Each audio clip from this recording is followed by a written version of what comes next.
Ja, nou dat was dan de Extreme.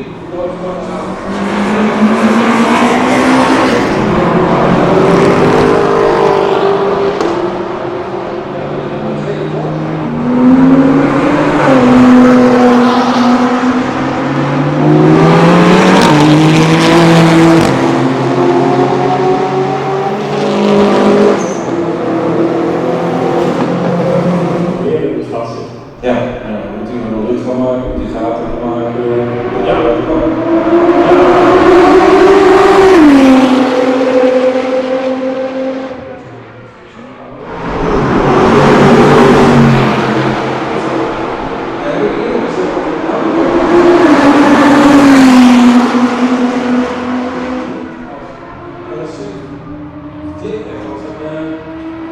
Dat was een Amerikaanse V8. Ja, niks.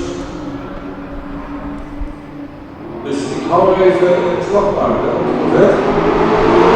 op.